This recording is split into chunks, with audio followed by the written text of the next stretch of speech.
Itu normal atau apakah ada sesuatu?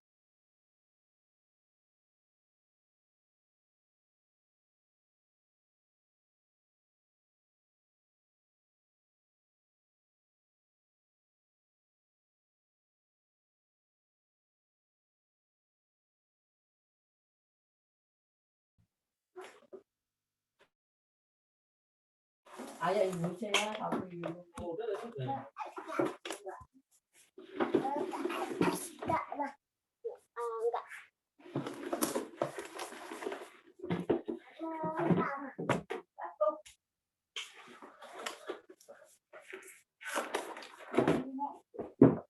Jadi mau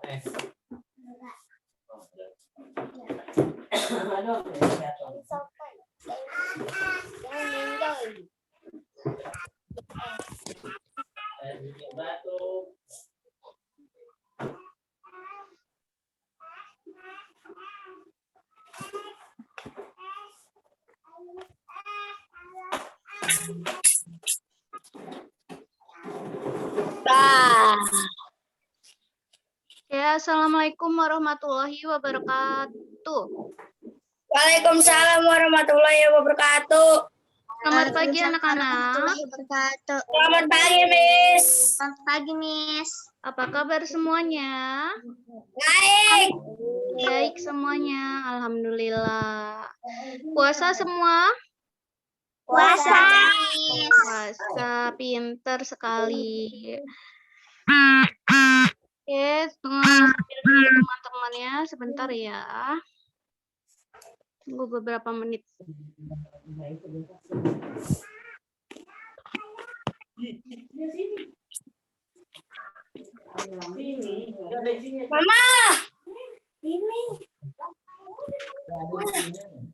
Mama. Oke, disiapkan alat bukunya dan alat tulisnya dahulu.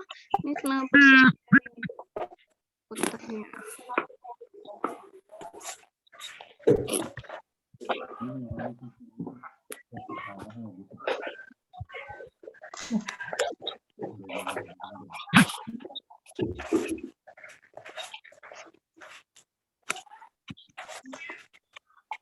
Oke, sebelum kita mulai pembelajaran, marilah kita berdoa menurut kepercayaan dan agama masing-masing. Berdoa dalam hati dimulai.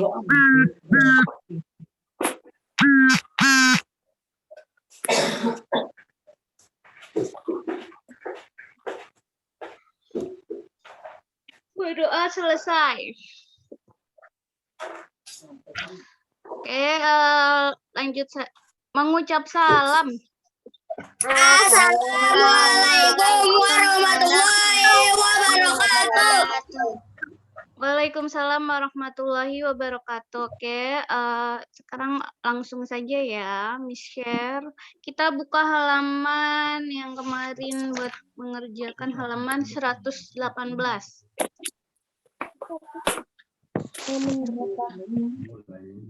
Buka halaman 118 ya. Kemarin kalian sudah baca ya tentang sejarah komunikasi.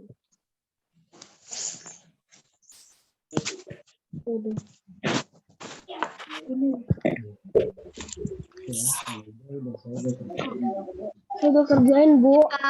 Ya, kemarin sudah dikerjakan ya. Sekarang kita bahas dulu, kita baca dulu sebentar.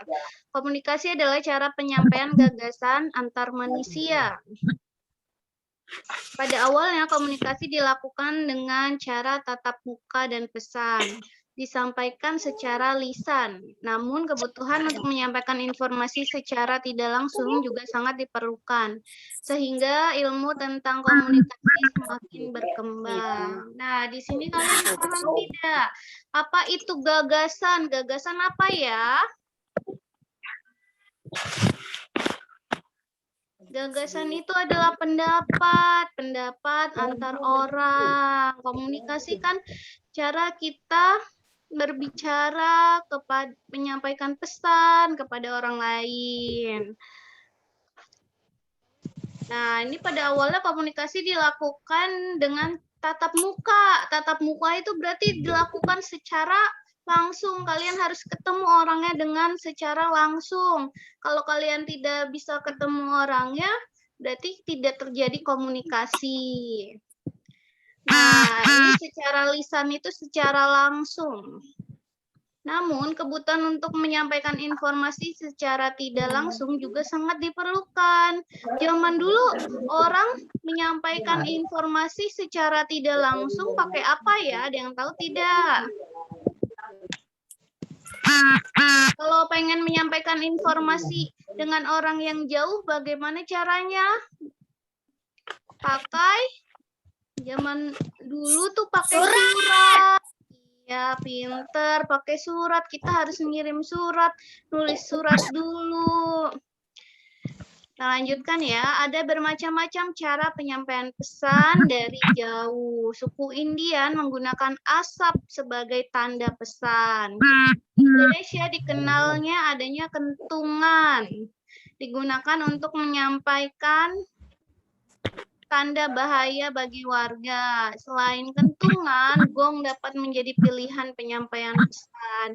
Ini kentungan, gong itu digunakan orang Indonesia untuk menyampaikan tanda. Tanda misalnya ada kemalingan atau ada musibah. Terus ada misalnya ada gempa bumi. Jadi satu kampung itu kedengeran suara kentungan kan kencang. Apalagi suara gong ya kencang. Sama seperti kita saat ini ketika mau azan maghrib. Apa ya yang dipukul untuk menandakan mau azan maghrib? Apa dong yang dibeduk ya? Ayo yang dipukul apa tuh? Kalau mau menandakan azan maghrib. Benar. Nah, itu juga bisa sebagai tanda bahwa azan maghrib akan segera tiba karena zaman dulu belum ada speaker. Lalu, salah satu penyampaian pesan secara tertulis adalah melalui surat. Nah, ini tadi surat. Sebelum adanya kertas, surat ditulis di atas daun lontar. Pada saat mesin cetak telah diciptakan, alat komunikasi berkembang melalui surat kabar atau koran. Setelah surat kabar, media komunikasi seperti radio, televisi mulai berkembang. Saat ini ada jaringan internet. Manusia dapat bertukar informasi melalui surat elektronik. Surat elektronik itu apa, Miss? Seperti email, pesan, DM, tuh, itu surat elektronik juga. Manusia dapat juga bertukar informasi melalui jejaring sosial. Jejaring sosial itu apa? Seperti Facebook, TikTok, terus apa lagi? WhatsApp, ya. Terus apa lagi? Instagram. Nah, itu adalah alat komunikasi saat ini, di era modern saat ini. Kalau yang era lampau, zaman dahulu tadi pakai apa alat komunikasinya? Iya, pentungan. Terus apa lagi? Gong. Surat. Pintar. Nah, di sini kita buka halaman 121. Nah, di sini ada yang namanya kartu pos. Kartu pos itu digunakan untuk menulis ini ya, kartu ucapan-ucapan. Seperti ini. Hai Siti, terima kasih sudah berbelanja di toko kami. Terus nanti di sini ada materai. Di sini ada alamat. Jadi ini kartu pos. Dan kartu pos ini juga kalau sekarang masih ada. Ini biasanya seperti kartu ucapan lebaran, selamat lebaran gitu. Itu namanya kartu ucapan kalau saat ini. Oke. Nah, sekarang kita lihat halaman 124.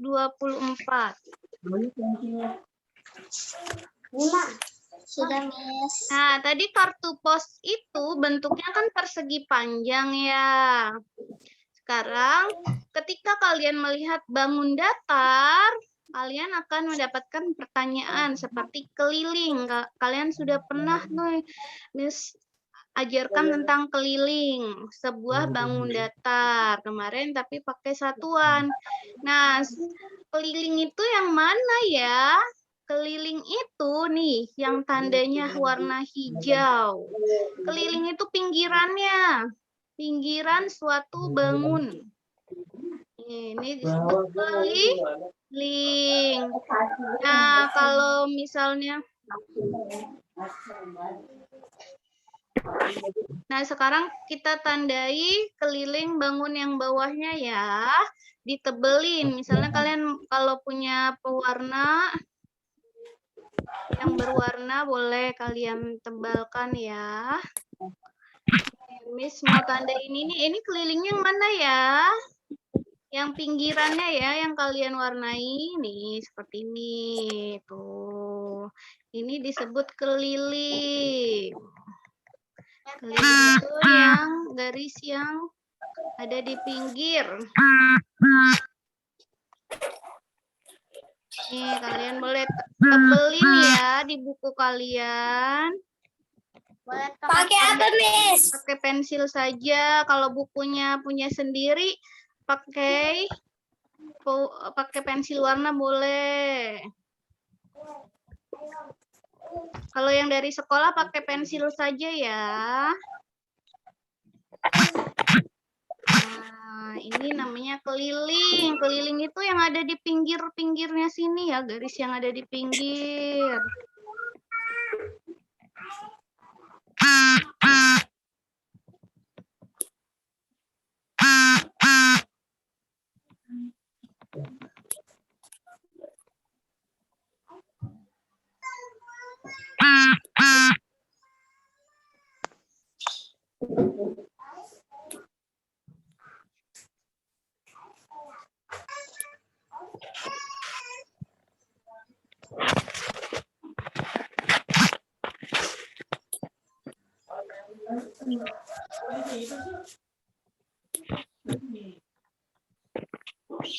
Oke, sudah. Belum.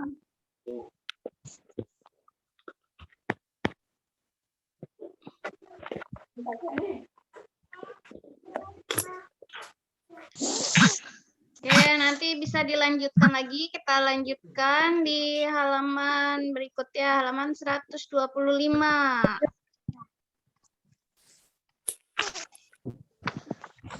Terus baca ya, hari ini cuaca sangat panas. Udin, Beni, dan Edo ingin bermain di kolam renang. Kolam renang tempat mereka bermain cukup aman. Ada beberapa petugas yang mengawasi anak-anak bermain. Setiap petugas kolam renang menggunakan peluit di leher masing-masing. Peluit merupakan salah satu alat komunikasi. Peluit digunakan untuk mengawali atau menghentikan suatu kegiatan. Dengan menggunakan peluit, kita tidak perlu bersuara keras untuk memberikan peringatan. Di kolam renang, petugas kolam menggunakan peluit untuk memberi peringatan bahaya. Pemberian peringatan menggunakan peluit merupakan salah satu upaya untuk menjaga keselamatan di kolam renang. Nah, penggunaan peluit ini bukan hanya di kolam renang saja ya. Biasanya siapa juga ya yang menggunakan peluit? Guru olahraga, Miss. Guru olahraga juga pakai peluit. Terus siapa lagi? Tukang parkir, Miss. Tukang parkir, benar. Terus apa lagi? Polisi juga ya. Nah, peluit itu kenapa Miss digunakan orang zaman sekarang kan udah ada speaker. Nah, kalau peluit itu selain kecil, ringan, mudah dibawa kemana-mana. Jadi tidak perlu berat-berat, tinggal digantung. Nah, sedangkan peluit untuk menjaga kolam renang itu fungsinya tadi buat apa? Menandakan bahaya. Benar sekali Ale, menandakan bahaya. Kalau misalnya ada yang kenapa-napa dan misalnya ada yang tenggelam, bisa langsung ditiup peluitnya sehingga orang-orang bisa berkumpul dan menyelamatkan yang tenggelam seperti itu. Benar sekali. Sama seperti ketika Pak Kosim meniup peluit, wasit meniup peluit, itu biasanya menandakan sesuatu, misalnya ketika sedang bermain bola. Bolanya kalau misalnya keluar garis, ditiup peluit. Kalau misalnya gol juga ditiup peluit, ya kan? Itu menandakan sesuatu. Jadi semua orang dengar dan tahu. Oke, sekarang kita buka halaman 126. Sebagian besar bumi terdiri atas air, oleh karena itu kita harus bersahabat dengan air. Air dapat menjadi kawan maupun lawan. Kita perlu memperhatikan keselamatan diri saat berada di dalam air. Saat berada di kolam renang, kita harus memahami berbagai tanda bahaya. Tanda bahaya menyampaikan pesan agar kita berhati-hati. Nah, ini ada yang namanya tanda-tanda bahaya atau rambu-rambu ya, rambu-rambu peringatan. Kalian juga ketika biasanya kita bisa menemukan ini di tempat-tempat wisata. Banyak kan tempat wisata ada peringatan-peringatan seperti ini? Ada. Nah, peringatan gambar seperti ini ada artinya seperti ini. Tanda kedalaman air 1, berapa nih? 2 apa 3? 1,2 meter. Terus kalau di sini dilarang mendorong. Jadi kalian lihat gambarnya saja kalian tahu ini orang sedang mendorong orang. Terus ada tanda coret, berarti tidak boleh mendorong orang ya. Lalu apa ini? Dilarang terjun di kolam dangkal. Kalau kolamnya dangkal tidak boleh langsung lompat begitu saja ya, nanti bisa cedera tuh, kepalanya kepentok. Terus ada yang dilarang berenang sendiri, berarti tuh gak boleh berenang sendirian, harus diawasi ya. Lalu ada lagi dilarang berjalan di tepi kolam renang, nanti kepleset ya, atau jatuh. Jadi kalian ketika berpergian harus memperhatikan tanda-tanda seperti itu ya, tanda-tanda peringatan. Nah, ini coba buka halaman 127. Alat komunikasi tradisional dan modern. Tradisional itu apa ya? Alat komunikasi zaman dahulu yang masih manual atau tidak menggunakan benda-benda elektronik.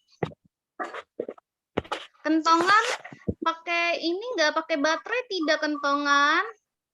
Tidak. Itu masuknya tradisional. Terus beduk pakai baterai tidak? Tidak. Itu tradisional. Terus apalagi yang tidak menggunakan baterai atau listrik? Coba alat komunikasi yang tidak menggunakan baterai atau listrik. Tadi sudah banyak disebutkan. Ayo apa? Surat, pinter. Terus apa lagi tadi? Peluit. Iya. Nah, itu tadi alat komunikasi tradisional. Mereka tidak memerlukan baterai ataupun listrik ya. Lalu yang modern itu seperti apa? Telepon, pinter, handphone. Terus apa lagi? Komputer.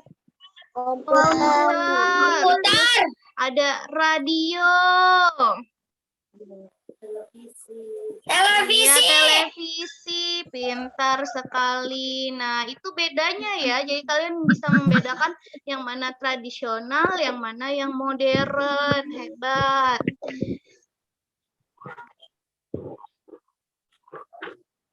Nih, kita baca halaman selanjutnya. Di sini dijelaskan daun lontar, prasasti, dan gong merupakan alat komunikasi tradisional pada masa lalu. Daun lontar itu kayak surat tapi pengganti kertas. Prasasti itu biasanya kalian dapat temukan di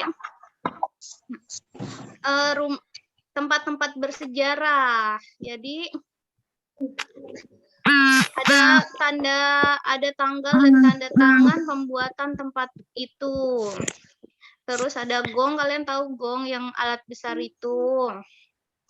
Selain itu ada pula lonceng yang berfungsi sama dengan gong. Jadi alat-alat yang bunyinya nyaring itu biasanya digunakan sebagai alat komunikasi zaman dahulu ya. Nah, pada masa berikutnya muncul telegram dan pesawat telepon. Dengan adanya teknologi telepon berkembang menjadi telepon genggam atau bisa disebut ponsel. Nah, seperti kita ketahui ya, sekarang alat komunikasi yang kita gunakan sudah modern atau tradisional ya? Modern, pintar sekali. Siapa yang di sini masih surat menyurat untuk menghubungi orang yang jauh? Tidak ya, kalian pasti tidak menggunakan surat.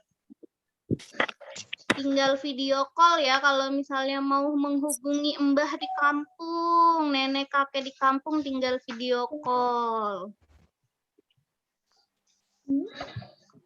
Nah, kita lanjut. Di sini kita lengkapi kalimat ya, halaman 129. Alat komunikasi titik-titik digunakan pada masa lalu. Ayo pilih yang di bawah sini apa ya? Yang digunakan pada masa lalu apa? Komunikasi? Apa? Tradisional. Ya, diisi tradisional, diisi di bukunya.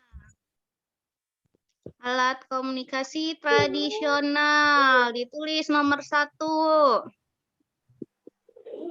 Ayo, ada yang bengong doang. Tulis diisi, jangan ngeliatin Miss doang ya.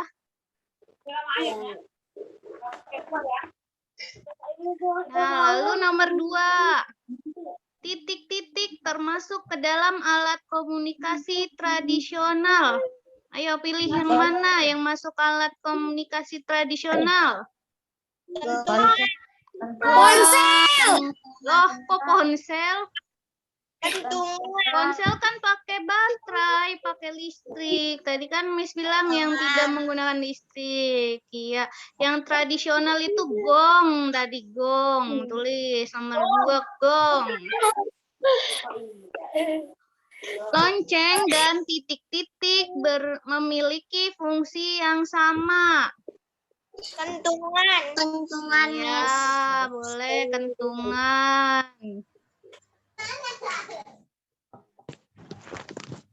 Ini nomor 2 sama 3 boleh kebalik boleh ya, sama saja.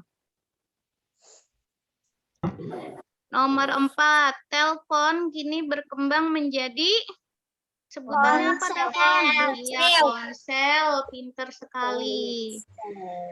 Ponsel merupakan salah satu alat komunikasi titik-titik. Modern. Pintar sekali.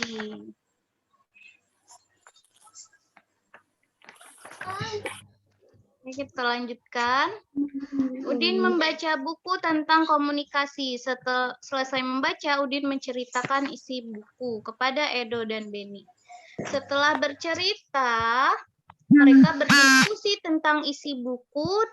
Diskusi adalah salah satu contoh bentuk komunikasi.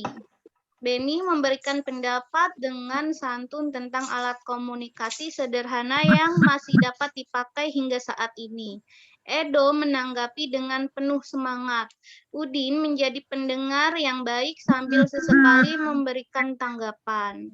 Gaya Udin, Beni, dan Edo saat melakukan diskusi berbeda-beda. Namun mereka tetap dapat berdiskusi dengan baik. Hal tersebut terjadi karena sifat setiap orang pasti berbeda. Nah, diskusi. Kalian pernah tidak melakukan diskusi di sekolah? Pernah ya, diskusi itu adalah kegiatan untuk membahas sesuatu dengan kelompok. Kalian kan sering ya waktu di sekolah berkelompok menyelesaikan sesuatu atau membahas sesuatu dengan teman-teman. Nah, itu disebut diskusi. Ketika diskusi, kita kan punya sifat yang berbeda-beda. Ada yang pemarah, ada yang iseng, ada yang apa lagi, ada yang pendiam, seperti itu. Ada yang pemalu. Nah, tapi kita harus saling menghargai sifat-sifat tersebut. Nah, di sini ada sifat-sifatnya. Sifat-sifat. Ada sifat sopan, sombong, keras kepala, rendah hati, humoris. Nah, sopan itu apa? Sopan kalian tahu kan?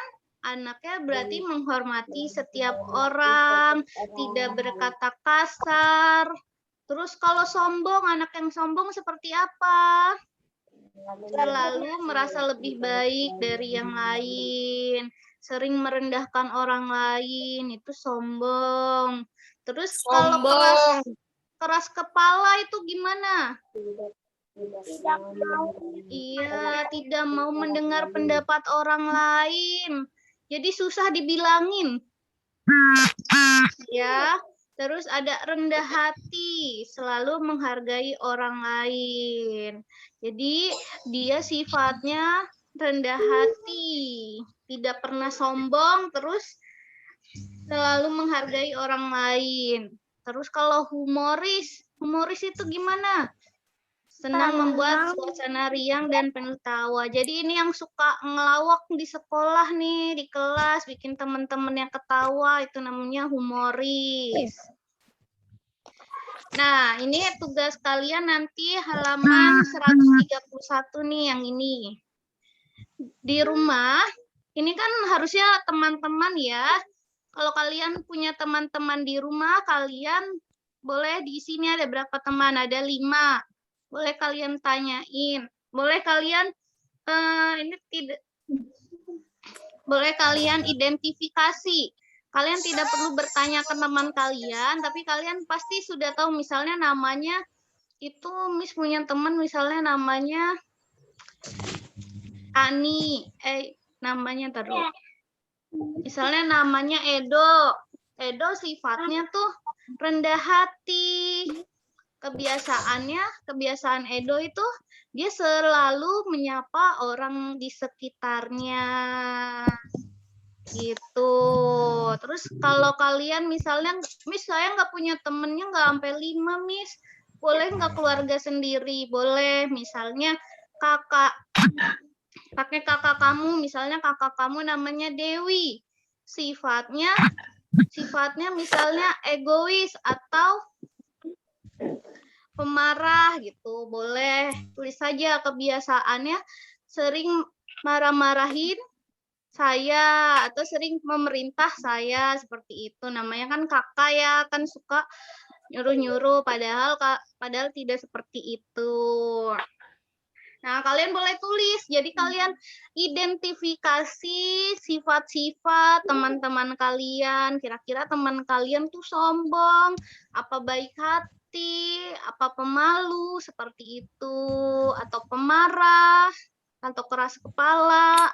Kalian bisa kan? Bisa. Ya, identifikasi sifat-sifat teman kalian. Oke. Selanjutnya, buka halaman selanjutnya.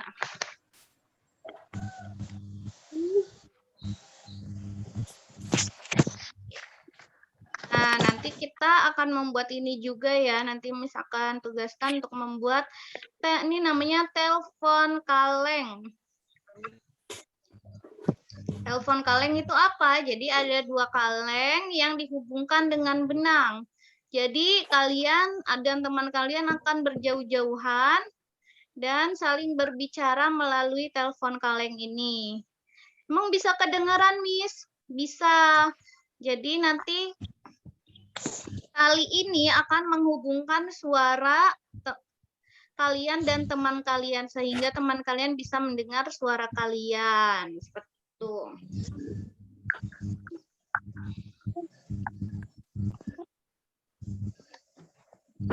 Oke, sebentar. Miss tunjukkan cara pembuatannya dulu ya, telepon kaleng. Masih ada waktu. Buat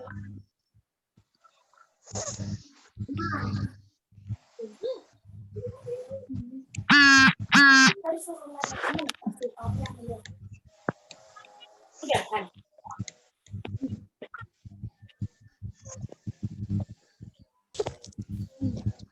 Ini. Oke, karena ininya Miss layarnya nggak bisa, jadi nanti Miss kirim linknya saja ya. Selanjutnya Miss mau dengar suara siapa ya nih? Miss tunjuk dulu nanti. Suara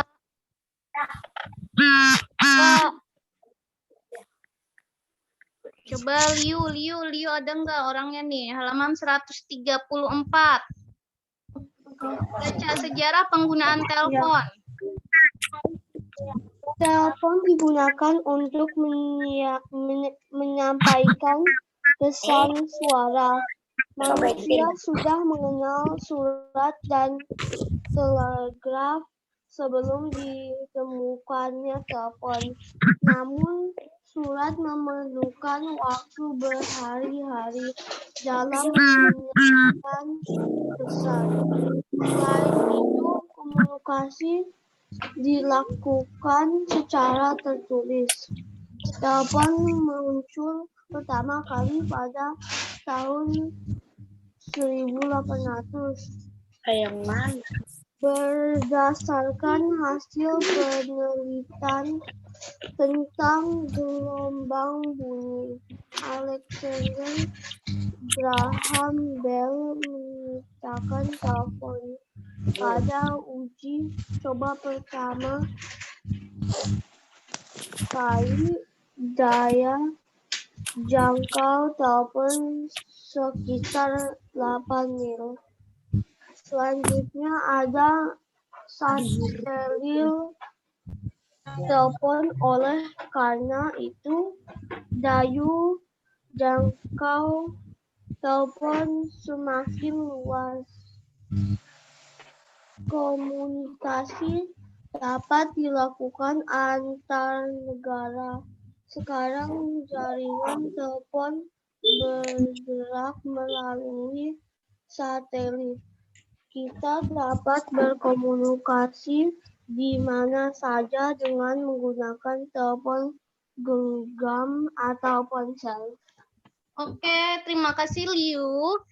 Nah, kalian pasti sudah jarang membaca ya. Kok membacanya jadi pada terbata-bata nih. Ketika Miss coba satu persatu pada terbata-bata. Jadi nanti kalian walaupun di rumah harus tetap membaca, rajin-rajin membaca, masa nanti kelas 4 terbata-bata bacanya. Harus sudah lancar ya. Karena kalian sudah mau kelas 4, jadi banyak yang harus kalian latih. Seperti kemampuan membaca, terus kemampuan menulis, lalu kemampuan perkalian, pembagian, itu penting ya. Kalian sudah mau kelas 4. Kelas 4 itu pelajarannya sudah semakin banyak dan semakin rumit. Jadi itu yang harus kalian latih ya nanti di rumah. Mengerti? Mengerti. Nah, dari teks yang tadi Liu sampaikan ada beberapa nih bagian yang penting yang harus kita ketahui. Yaitu tadi penemu telepon siapa ya? Alexander Graham. Ya, ini jadi kalian harus tahu penemu telepon itu adalah Alexander Graham Bell. Nah, terus juga jaringan telepon bergerak melalui satelit. Tanpa satelit, telepon tidak akan bisa terhubung. Lalu ada telepon muncul pertama kali pada tahun 1800-an. Kalian udah lahir belum ya tahun 1800? Belum ya, sekarang sudah 2021, berarti sudah lama sekali telepon ditemukan. Oke, nah itu tadi sejarah tentang telepon. Waktunya masih ada. Bahasan dulu yang ini. Amati kartu kosakata di bawah ini, warnai kata yang berhubungan dengan produk teknologi. Nah, di sini kita nggak usah warnain, kita cari aja mana ya kata-kata yang berhubungan dengan teknologi komunikasi. Tadi ada pesan. Pesan itu berhubungan dong dengan komunikasi. Terus ada surat. Diapain, Miss? Apa? Nggak usah. Kita pilih aja di sini. Tandain aja checklist itu. Diginiin aja. Terus surat. Negara berhubungan nggak dengan komunikasi, teknologi komunikasi? Tidak ya. Terus kalau komunikasi perlu tidak ada bunyi atau suara? Perlu. Terus ada telegraf ini alat komunikasi zaman dulu sebelum ada telepon. Lalu ada satelit. Terus telepon dan ada ponsel. Nah, ini kata-kata yang berhubungan dengan produk teknologi komunikasi, produk ya.